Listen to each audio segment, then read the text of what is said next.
अब इंसान तो छोड़िए, जो मुर्दे हैं उनको भी अपना हक पाने के लिए इस दुनिया में जद्दोजहद करना पड़ता है, हक छीनना पड़ता है।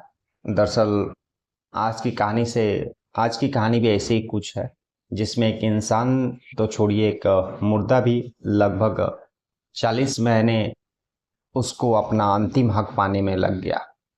नमस्कार, मैं हरेंद्र और आज कहानी आप सुन रहे हैं। नमस्कार, मैं हरेंद्र और आज आप कहानी सुन रहे हैं उत्तर प्रदेश के इटावा की रहने वाली एक रीता की कहानी है। उत्तर प्रदेश का एक जसवंतपुर टाउन है और उसी जसवंतपुर टाउन में एक चकसलेमपुर गांव है। यह कहानी जो है उसी चकसलेमपुर गांव की रहने वाली रीता की है। और बात दरअसल 19 सितंबर 2020 की है। 19 सितंबर को रीता अपने घर से निकलती है कहीं जाने के लिए, लेकिन शाम हो जाता है, रात हो जाता है, रीता वापस घर नहीं आती। परिवार के लोग जो है रीता का गुमशुदगी का रिपोर्ट जो नज़दीकी थाना रहता है वहाँ पर लिखाने जाते हैं और शिकायत में गुमशुदगी में वे लोग यह भी लिखाते हैं कि जो है गांव का ही रहने वाला एक राम कुमार है, उस पर उन लोगों को शक है कि उसने ही रीता को कुछ किया है और जिसके कारण रीता गायब हो गई है।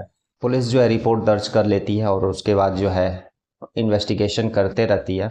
और तभी एक रिपोर्ट दर्ज होने का एक सप्ताह के बाद पुलिस को यह इन्फॉर्मेशन मिलता है कि उसी गांव में जो है गांव के खेत में एक डेड बॉडी मिला है। और फिर पुलिस मौका वारदात पर पहुंचती है। वह डेड बॉडी क्या था? वह तो इंसान का कंकाल था। उसको उस इंसान को मारने के बाद उसको पूरी तरह से जला दिया गया था, तो वह सिर्फ कंकाल ही बचा था। पुलिस ने जिस रूप में उसको बरामद किया, दरअसल उस दिन 19 सितंबर 2020 को रिपोर्ट दर्ज हुआ और उसके एक सप्ताह के बाद जो है गांव के एक खेत में जब लोगों को यह दिखा, लोगों सारी बातें गांव में फैल गई कि खेत में किसी इंसान का कंकाल मिला है। उसके बाद फिर गांव वालों ने पुलिस लोकल थाना जो है उसको इन्फॉर्म किया। लोकल थाना पहुंचती है, फिर उस कंकाल को अपने कब्जे में लेकर के पोस्टमार्टम के लिए भेज देती है। लेकिन जब वह कंकाल पुलिस बरामद करती है तो उस कंकाल के पास ही, उस डेड बॉडी के पास ही जो है एक जोड़ी चप्पल मिलता है, कुछ कपड़े मिलते हैं। और जो चप्पल था उससे पता चलता है कि वह किसी लेडीज के थे और कपड़ों से भी यह कंफर्म होता है कि जो कपड़े हैं वह किसी लड़की के ही है। रीता भी उसी गांव में रहते थे। बात जो है रीता के परिवार वालों तक भी पहुंचती है और रीता के परिवार वाले भी उस खेत के पास पहुंचते हैं जहां पर वह डेड बॉडी मिली थी और तब तक पुलिस भी आ जाती है।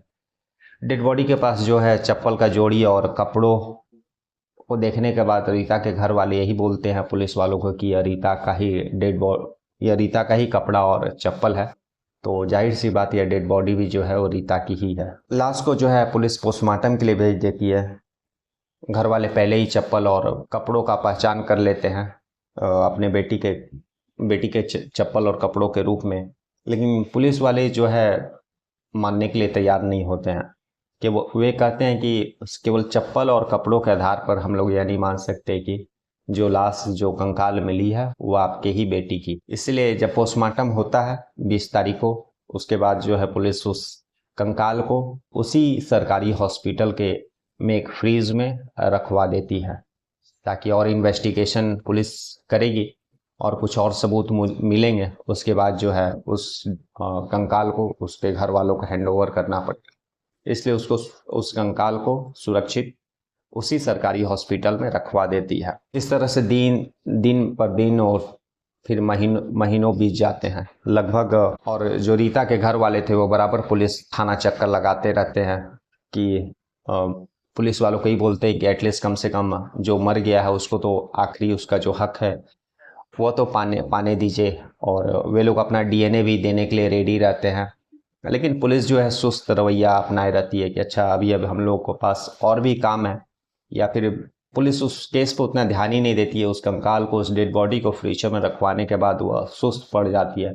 इधर रीता के परिवार वालों का जो है हाल बुरा रहता है। एक उम्मीद के साथ सुबह उठते हैं कि आज उनकी बेटी का जो है कुछ पता चल जाएगा या फिर वह वापस घर आ जाएगी। दूसरी तरफ अगर वह मर चुकी है तो उसका जो कंकाल है वह तो मिल जाए ताकि हम उसकी आत्मा को शांति, उसका अंतिम क्रियाक्रम कर सके ताकि उसकी आत्मा को शांति मिल सके। 24 सितंबर 2020 को पुलिस को कंकाल मिला था और पुलिस लगभग 30 महीना 2-2.5 साल बीत जाता है, लेकिन पुलिस जो है कंफर्म नहीं कर पाती है कि वह किसका डेड और कंकाल जो मिला है, जो डेड बॉडी मिला वह किसका है, और उस केस पर कुछ ध्यान भी नहीं देती है।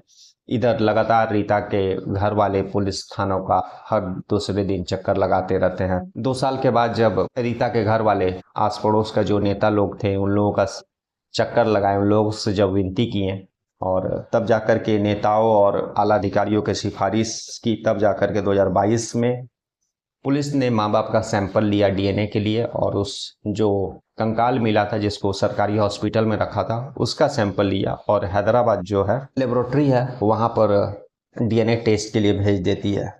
पुलिस सैंपल लेकर के भेज देते हैं, उसके बाद फॉलोअप नहीं करते हैं। इधर रीता के घर वालों का हमेशा दो मन रहता है, एक तरफ रीता वापस इस दुनिया में है भी कि नहीं है, दूसरी तरफ रीता अगर मर चुकी है तो उसका अंतिम संस्कार तो हो जाना चाहिए। रीता के घर वाले हर सप्ताह, हर 2-4 दिन पर उस सरकारी हॉस्पिटल में जाते और उस फ्रीज के पास बैठ कर के रोते जहाँ पर रीता का कंकाल को पुलिस ने फ्रीज में रखा था, और फिर वापस घर आते थे। ऐसा ही सिलसिला लगभग 2-2.5 साल तक चलता रहा, और फिर उसके बाद जो है डीएनए टेस्ट के लिए जो सैंपल लिया गया था और जो हैदराबाद टेस्ट के लिए भेजा गया था उसका रिपोर्ट आता है, और रिपोर्ट ऐसा आता है कि आप भी सुन करके आपको भी मसम ताज्जुब होगा। एक तो इतने दिनों से 2 साल तक वो कंकाल उस फ्रीज में रखा रहा, फिर आला अधिकारियों और लोकल नेताओं के सिफारिश पर पुलिस ने सैंपल लिया उसके माता पिता का और उस जो कंकाल मिला उसका डीएनए का, और फिर उसको मिलाने के लिए हैदराबाद भेजा, और रिपोर्ट यह आया कि जो आपने सैंपल भेजा है वह ठीक से नहीं भेजा है, इसलिए रिपोर्ट हम लोग इसलिए हम लोग क्लियर नहीं कर सकते हैं कि डीएनए जो आपने भेजा है वह मैच करता है या नहीं। जो रिपोर्ट था वह 26 मार्च 2022 को रिपोर्ट आया था, और रीता जो गुमशुदा हुई थी वह 29 सितंबर 2020 को गुमशुदगी का रिपोर्ट दर्ज कर, लगभग 2 साल से बीत जाते हैं। उसके बाद फिर जो है पुलिस वाले रीता के परिवार वालों के दबाव के कारण बराबर वे लोग पुलिस स्टेशन जाते रहते थे। इधर बहुत सारे पुलिस वालों का तबादला भी होता रहा, तो कुछ अच्छे पुलिस वाले भी आए, वे लोग फिर दोबारा सैंपल लेकर के भेजे। उसी तरह से उस कंकाल का सैंपल लिए, फिर रीता के माँ का सैंपल लिए, और फिर उसको हैदराबाद लेबोरेटरी के लिए टेस्ट के लिए भेजा। इस बार भी जो रिपोर्ट आता है 1 महीने के बाद उसका लगभग रिपोर्ट आता है, और जो रिपोर्ट आता है इस बार भी चौंकाने वाला वही रिपोर्ट कि आपने सैंपल ठीक से नहीं भेजा, इसलिए हम क्लियर नहीं कर सकते हैं कि जो है दोनों मैच करता है या नहीं मैच करता है। अब पुलिस वाले भी यार छोड़ देते हैं 2-2 बार भेजने के बाद, और फिर भी रिपोर्ट जो है सही नहीं आ रहा है, और उधर लाश जो ऐसे ही फ्रीज में रखे रहती है। रीता के घर वाले एक तरफ हर दिन थाना भी जाते थे अपनी बेटी का जो है कंकाल, उसका जो शव है उसको अंतिम संस्कार के लिए मांगने के लिए, और दूसरी तरफ जो है उस सरकारी हॉस्पिटल भी जाते थे जहां पर उनकी बेटी का फ्रिज में कंकाल शव रखा हुआ था, उसको देखते थे, वहीं बैठ कर रोते थे। अभी जो है उसके घर वालों ने हार नहीं माना, और लगातार वह जो है लोकल नेताओं के और उस थाने के टच में रहे, और वे भी चाहते थे कि किसी तरह से अगर मेरी बेटी मर चुकी है तो उसका जो अंतिम हक है वह पूरा करने दिया है, ताकि मेरी बेटी को की आत्मा को शांति मिल सके, और अगर वह शव मेरी बेटी का नहीं है तो उसको पुलिस खोज करके लाए। तभी उनके रीता के परिवार वालों को कोई दिमाग देता है कि आप इलाहाबाद हाई कोर्ट में जाइए, आप कोर्ट के शरण में जाइए, वहाँ आपको न्याय जरूर मिलेगा।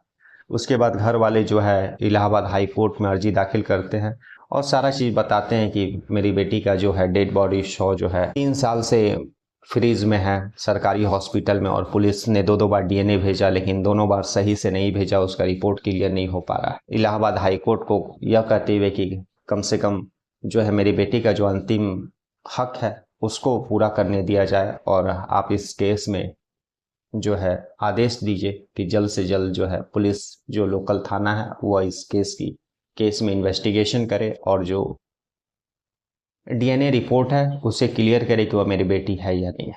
उसके बाद जो है इलाहाबाद हाई कोर्ट उस थाना को आदेश पारित करती है कि जल्द से जल्द उस जो डेड बॉडी जो कंकाल मिली है उसका डीएनए ले करके, और जो रीता के परिवार वाले हैं उनका डीएनए ले करके आप यह कंफर्म करिए कि वह डेड बॉडी जो है रीता की है या नहीं है, और है तो जल्द से जल्द उस शव को उस परिवार वालों को हैंडओवर करिए ताकि उसका अंतिम संस्कार हो सके। अब हाई कोर्ट का ऑर्डर होने के बाद फिर पुलिस हरकत में आई।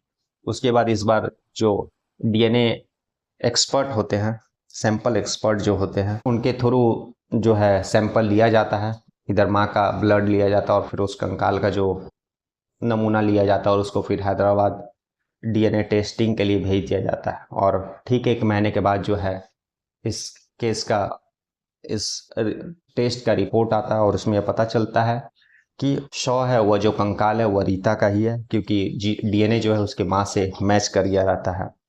अब यह बात जो है रीता के परिवार वालों को ही पता चलता है। परिवार वालों को यह समझ में नहीं आ रहा था कि वह खुश हो या दुख हो।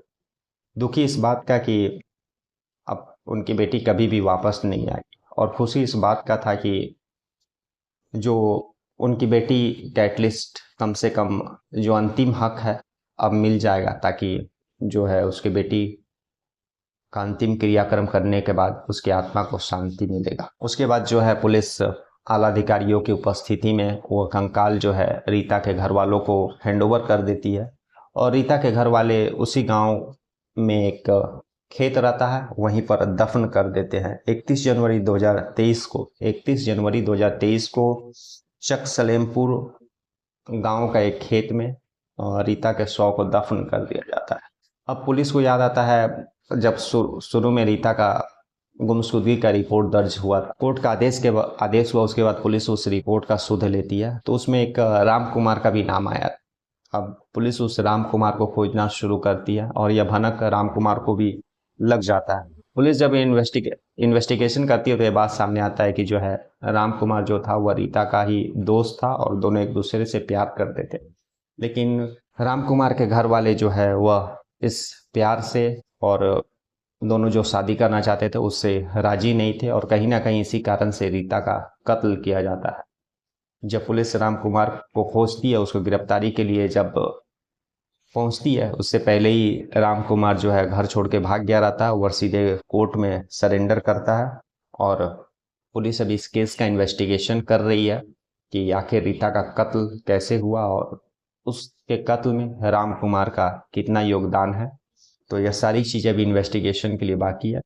लेकिन यह केस यही था कि एक लाश, एक डेड बॉडी जो अपने आप अंतिम हक पाने के लिए उसको लगभग 36 महीने से ज़्यादा लग गए। कल हम लोग फिर ऐसे ही मिलेंगे किसी क्राइम स्टोरी के साथ। तब तक के लिए नमस्कार, जय।